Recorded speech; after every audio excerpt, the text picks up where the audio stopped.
შინაგან საქმეთა სამინისტროს თანამშრომლებმა უპრეცედენტო რაოდენობის ნარკოტიკული საშუალება 34512 აბი მეთადონი ფონიჭალის დასახლებაში ემინა ფაშაევას სახლის ჩხრეკისას ამოიღეს. ეს მეთადონის აბების ყველაზე დიდი რაოდენობაა, რაც პოლიციას აქამდე ამოუღია. მეთადონთან ერთად სამართალდამცველებმა ჰეროინის, მორფინისა და კოდეინის შემცველი 2 ლიტრამდე სითხეც იპოვეს. Кайкца ария полиция русахში მოგა кайкца.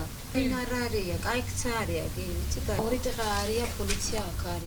ბრალდებული ნარკოდანაშაულისთვის წარსულშიც ნასამართლებია. მეზობლების ინფორმაციით ემინა ფაშაევა ციხიდან გამოსვლის შემდეგ საკუთარ სახლში დაბრუნდა. ბოლო რამდენიმე კვირაა კი აღარ უნახავთ. დიდი ხანი არ არის. ამდენი ნარკოტიკი რა უპოვეს? არ ვიცი, მე არ ვიცი კინოს, არ ვიცი. ფონიჭალის დასახლებაში სპეცოპერაცია და ჩხრეკა სამართალდამცველებმა ოპერატიული ინფორმაციის საფუძველზე ჩაატარეს. ბრალდებული 60-ლამდე ქალი ახლა მიმალვაშია.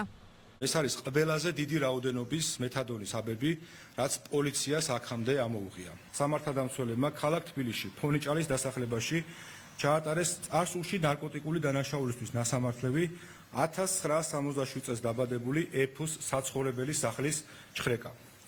რის შედეგადაც სპეციალურად მოწყობილი სამალავებიდან ამოიღეს განსაკუთრებით დიდი ოდენობით ნარკოტიკული საშუალებები. შინაგან საქმეთა სამინისტროს სხვადასხვა დანაყოფის თანამშრომლები ქვეყნის მასშტაბით მუდმივ რეჟიმში აგრძელებენ ნარკოტიკული დანაშაულის წინააღმდეგ კომპლექსური ღონისძიებების გატარებას. სისხლის სამართლის საქმეზე გამოძიება გრძელდება. ფაშაევას ადვოკატი ამბობს, რომ ბრალდებულთან კომუნიკაცია არ ჰქონია. საგამოძიებო მოქმედებები ჯერ კიდევ მიმდინარეობს და შეუძლებელია ჩემი მხრიდან რაღაც გარკვეულ დეტალებზე საუბარი. პროკურატურის მოთხოვნა ბრალდებულის მიმართ დაუსწრებლად პატიმრობის შეფარდება სასამართლომ უკვე დააკმაყოფილა. საგამოძიებო უწყება ბრალდებულის მოსაძებნად შესაბამის ღონისძიებებს ქვეყნის შიგნით და გარეთ ახორციელებს.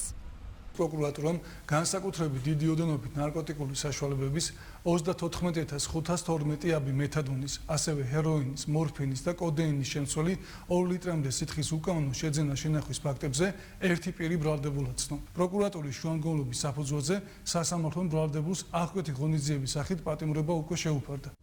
შინაგან საქმეთა სამინისტრო ქვეყნის მასშტაბით ნარკოდანაშაულის წინააღმდეგ კომპლექსური ღონისძიებების გატარებას უწყვეტ რეჟიმში განაგრძობს. დაკავებულებს 20 წლამდე ან უვადო თავისუფლების აღკვეთა ემუქრებათ.